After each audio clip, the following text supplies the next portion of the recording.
Bonjour, l'élection présidentielle de février 2019 approche à grands pas et jusqu'à présent, il y a des divergences de fond autour de l'organisation de la cuisine électorale au point de susciter la suspicion générale entre acteurs et aussi d'amonceler au-dessus de la tête de Gorgorlou des nuages noirs qui ne présagent rien de bon. En plus de cela, les syndicats entendent prendre toute la mesure du contexte pour apporter des solutions définitives et structurelles à leurs grandes revendications, la plupart d'ordre financier et statuaire. Et c'est pourquoi donc le mouvement Andegesum de Malodiatiam et Sidi Ndiaye prévoit de paralyser le système sanitaire toute cette semaine. Donc pour nos confrères du journal Sud Quotidien, le contexte préélectoral et l'année électorale deviennent de plus en plus lourds de menaces sur la paix civile. Et jusqu'à présent, il y a eu accès contact, message et application. Bien à se demander si le Sénégal ne serait pas en panne de régulateurs sociaux. Notre confrère Sud Quotidien pose le débat et s'évertue à démêler les chevaux tout en jetant un regard rétrospectif sur ces grands médiateurs sociaux qui eurent pour nom Serigne Fallou Mbacké, Serigne Abdoul Aziz Sy Dabakh, Cardinal Hyacinthe Thiandoum, Théodore Adrien Sarr. Notre confrère s'est entretenu avec Momar Diong, analyste politique, et il revient sur les raisons qui peuvent expliquer le déclin actuel des régulateurs sociaux. Et il indexe entre autres le changement fondamental de la donne au plan politique, car à l'époque de Mame Abdoul Aziz Sy Dabakh, quand il y avait des contentieux politiques, il suffisait tout simplement d'en parler à deux personnes et de les amener à la raison et de les inviter au dialogue pour régler le problème. Mais en ces temps-ci, la situation est tout autre. Momar Diong indexe la floraison de partis politiques. Pour Ali Khoudia, sociologue, le déclin des régulateurs sociaux s'explique par plusieurs facteurs, mais il indexe surtout les mutations socio-culturelles qui peuvent être marquées par l'effacement de la communauté au profit de l'individualiste. En tout cas, en perspective de l'élection présidentielle de 2019, il faut signaler que l'opposition n'est pas prête à dialoguer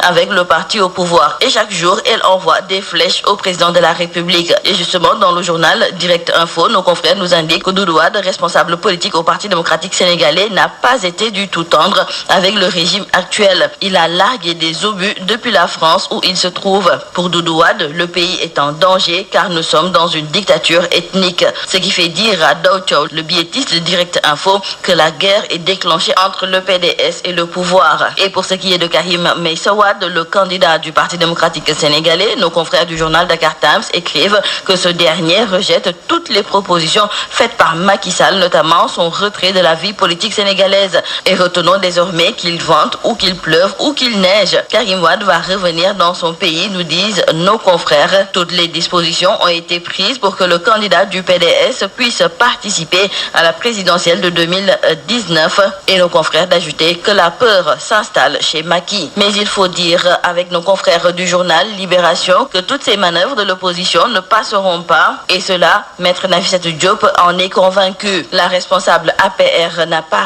raté l'opposition aujourd'hui dans le journal Libération. Cette opposition qui annonce depuis quelques jours la volonté de Macky Sall de se déclarer vainqueur à la prochaine présidentielle avant d'instituer un couvre-feu. La présidente du conseil d'administration du FONSIS accuse le camp d'en face de charlatanisme politique visant à justifier sa prochaine défaite. Cheikh Tidiane Gadio, qui a été récemment blanchi par la justice américaine, va rendre l'ascenseur au chef de l'État Macky Sall chez Cheikh Oumar Anne, responsable apériste et DG du COUD, qui le déclare dans le journal 24 heures. Ce dernier va même plus loin et déclare que dès le retour de Cheikh Tidiane Gadio ici au Sénégal, il va rejoindre le camp présidentiel pour soutenir le candidat sortant Macky Sall à l'élection présidentielle. Et cette décision politique, nous disent nos confrères, pourrait être considérée comme une marque de reconnaissance de Gadio envers le chef de l'État Macky Sall, dont il a apprécié à sa juste valeur le soutien depuis sa résidence surveillée aux États-Unis il y a de cela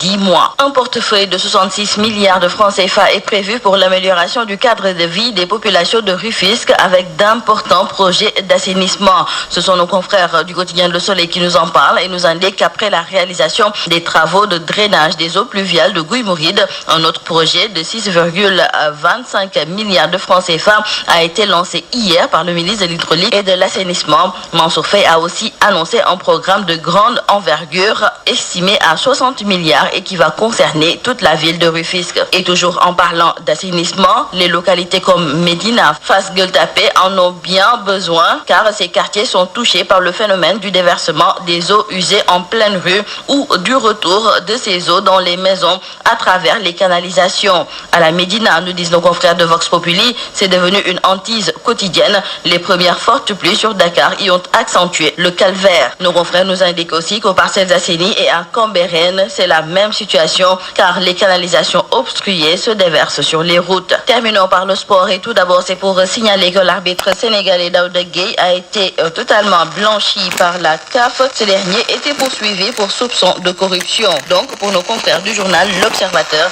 c'est une bonne nouvelle pour le foot sénégalais. Restons toujours avec nos confrères qui se sont entretenus aujourd'hui avec Baba Tandian. Ce dernier se prononce sur la gestion des équipes nationales et c'est pour tirer un boulet rouge sur la Fédération sénégalaise de basket. Baba Tandian est revenu entre autres sur la bagarre entre Astou Traoré et Yassine Diop. Il a même fait savoir que c'est Gorgui Sidian qui a encore mis la main à la poche pour payer l'hôtel des Lions à Lagos. Baba Tandian a aussi révélé que c'est Bintou Diémé qui a utilisé sa carte bleue pour sauver les Lions d'une expulsion à Nice. Et toujours dans le journal L'Observateur, c'est le président de la Fédération sénégalaise de basket, Maître Babacar Ndiaye, qui dément Baba Tandian. Selon lui, Gorgui Sidian n'a pas payé l'hôtel, il a juste payé le reliquat. Et après, un chèque lui a été fait et qui correspond au montant qui a été débité de sa carte. Donc, selon Babacar Ndiaye, c'est absolument faux de dire que Gorgui Sidian a payé l'hôtel des Lions. C'est tout à vos journaux et très bonne lecture.